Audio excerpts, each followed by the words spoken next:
हाय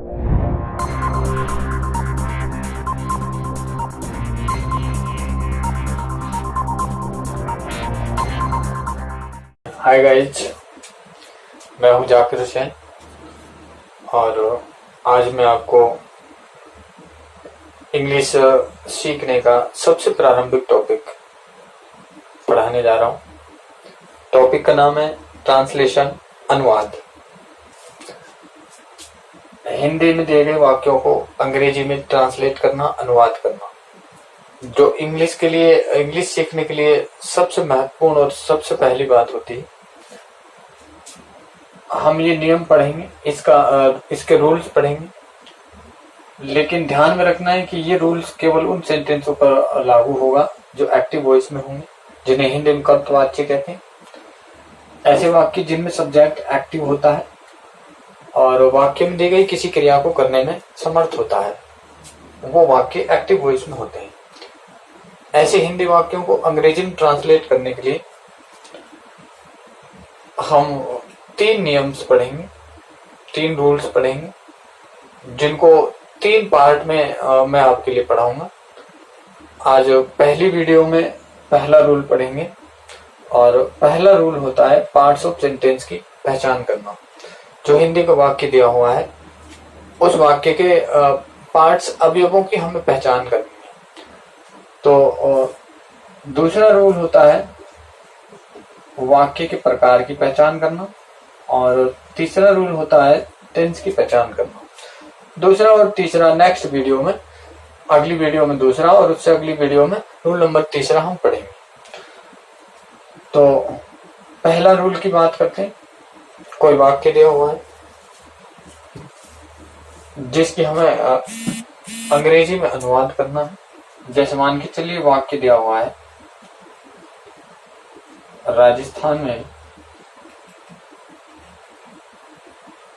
साक्षरता दर लगातार बढ़ रही है।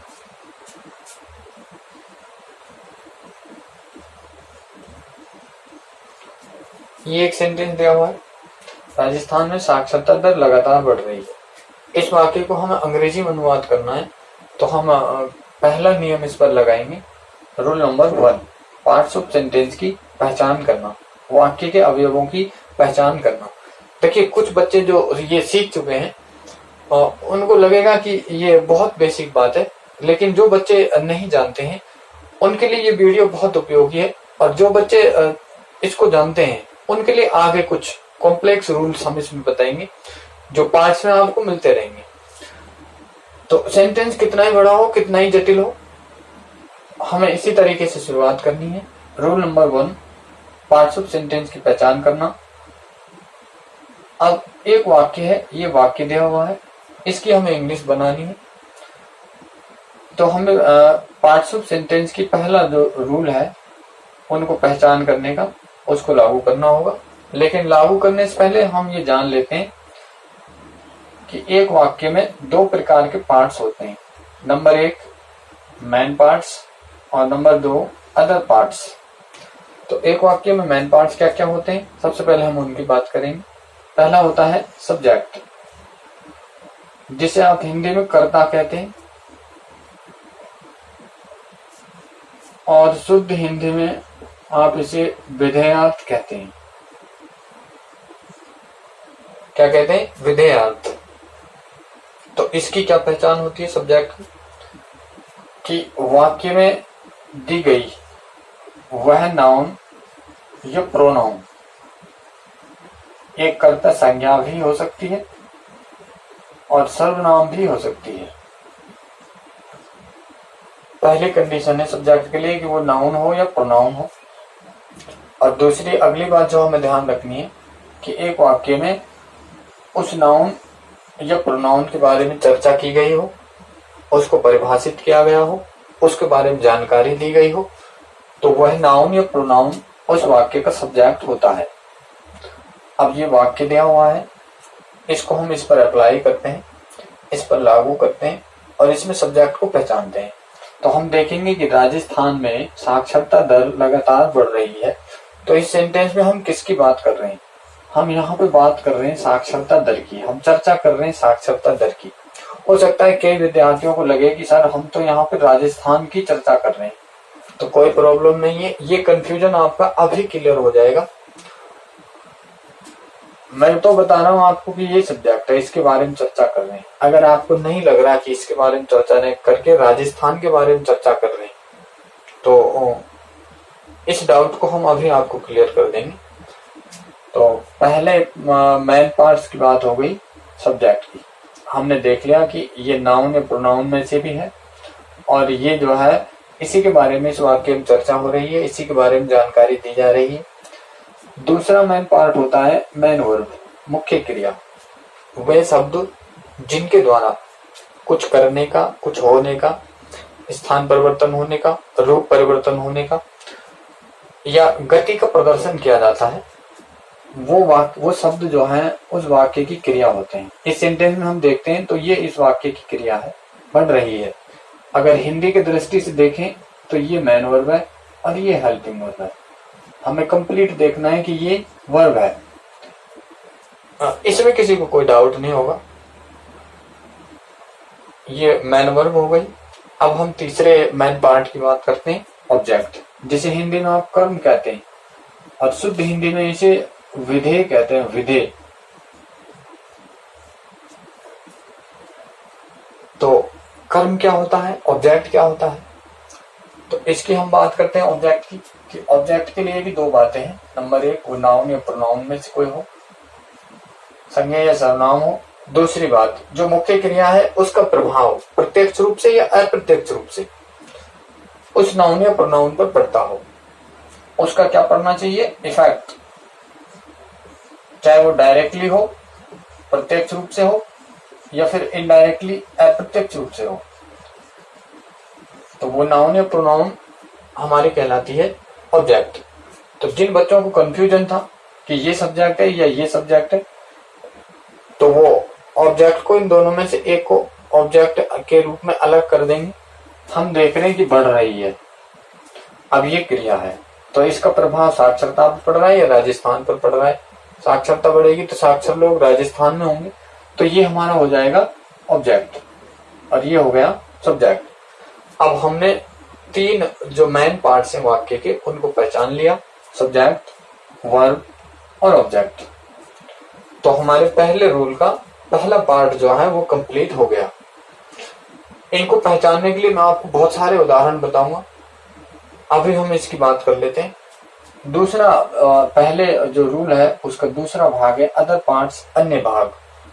तो एक वाक्य में जैसा कि आपको यहाँ भी दिखाई दे रहा है कि ये रह गया, ये क्या है, ये भी रह गया, ये क्या है, तो ये आपके होते हैं अदर पार्ट्स। ये हो भी सकते हैं, नहीं भी हो सकते। तो ये कौन कौन से हो सकते हैं, संभावना है, एडजेक्टिव, विशेषण। इन सबको मैं आपको पार्ट्स ऑफ स्पीच का एक टॉपिक पढ़ाऊंगा आगे, तो उसमें आपको मैं विस्तार से बताऊंगा। तो अभी हम थोड़ा सा इसका परिचय कर लेते हैं कि विशेषण क्या होता है।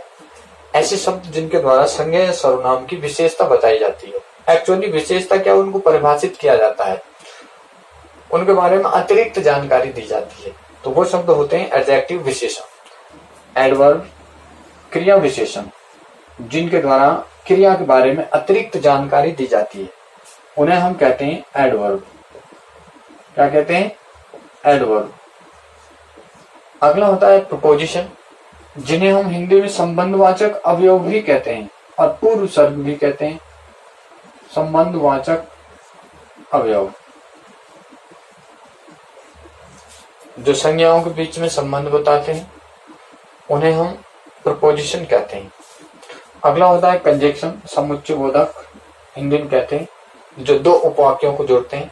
अभी इसमें उपवाक्य क्लोज भी आएगा, वो हम आगे बात करेंगे। अभी हम केवल बेसिक पहला ही नियम पढ़ रहे हैं, तो केवल बेसिक बातें करेंगे। अगर डीपली बात करेंगे तो ये आपको समझ में नहीं आएगा। अगला हो सकता है इंटरजेक्शन, जिसे हम विस्मय बोधक कहते हैं। ऐसे शब्द जिनके द्वारा आश्चर्य, दुख या प्रसन्नता का भाव प्रकट होता हो, उन्हें इंटरजेक्शन कहते हैं। ये भी हो सकते हैं।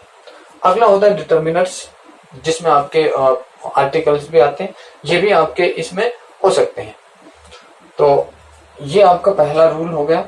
अब हमें अपने वाक्य पर वापस आना है कि इनमें से ये दो शब्द जो बचे हैं ये कौन से हैं। तो ये आपका होता है प्रपोजिशन। क्या होता है? प्रपोजिशन। और लगातार जो है ये हमें अतिरिक्त जानकारी दे रहा है इस क्रिया के बारे में। तो ये हमारा हो गया एडवर्ब, क्रिया विशेषण। क्या हो गया? एडवर्ब, क्रिया विशेषण। तो ये हमारा पहला जो नियम है वो हमारा लगभग पूरा हो गया कि हमने इस वाक्य में जितने भी अवयव दिए हुए हैं उन सबकी हमें पहचान करनी थी। हमने उनको पहचान लिया कि एक वाक्य में, हमारे इस वाक्य में ऑब्जेक्ट दिया हुआ है, उसके बाद प्रपोजिशन दिया हुआ है, उसके बाद सब्जेक्ट दिया हुआ है, उसके बाद एडवर्ब, क्रिया विशेषण दिया हुआ है, उसके बाद मेन वर्ब, हेल्पिंग वर्ब, हमने इसको बोला जॉइंटली वर्ब, ये सब दिए हुए हैं। अब मैं आपको एक बात और बताने जा रहा हूं कि जब हम इंग्लिश और हिंदी का कंपैरिजन करते हैं, तुलना करते हैं, तो हमें मालूम होता है कि दोनों भाषाओं में बहुत अंतर होता है। प्राय देखने में आता है कि जब विद्यार्थी इंग्लिश पढ़ना शुरू करते हैं तो जिस क्रम में हिंदी का सेंटेंस लिखा हुआ है वो उसी क्रम में उसकी अंग्रेजी बनाने का प्रयास करते हैं।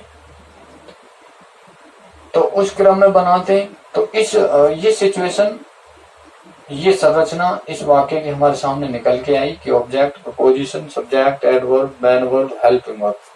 और इस प्रकार की संरचना जो है वो इंग्लिश लैंग्वेज में आपको कभी नहीं मिलेगी। तो आप इस तरीके से अगर सेंटेंस को बनाएंगे तो ये तो इस तरीके से हो गया कि नाक की जगह आपने कान को लगा दिया, कान की जगह नाक को लगा दिया, पैर की जगह सर को लगा दिया, सर की जगह पैर लगा दिए। अगर ऐसा हम मानव चित्र बनाएंगे तो वो कैसा दिखाई देगा। तो अगर हम ऐसे इंग्लिश के सेंटेंस बनाएंगे तो हमारा वाक्य भी ऐसा ही दिखाई देगा जैसे मानव का विकृत रूप। तो ये भी सेंटेंस का विकृत रूप आपको दिखाई देगा। तो हमें ऐसा न करके हमें अपने रूल्स का फॉलो करना है। जो हमने आज पहला रूल पढ़ा, पार्ट्स ऑफ सेंटेंस की पहचान करना, कि एक वाक्य दिया हुआ है, उस वाक्य में कौन कौन से पार्ट्स दिए हुए हैं, कौन कौन से मेन पार्ट्स हैं, कौन कौन से अदर पार्ट्स हैं, तो उनकी हमें पहचान कर लेनी है और उनको हमें इस प्रकार से चिन्हित कर लेना है जैसे हमने यहाँ पे किया हुआ है। अब उसके बाद हम दूसरा नियम पढ़ेंगे जो हम अगली वीडियो में पढ़ेंगे।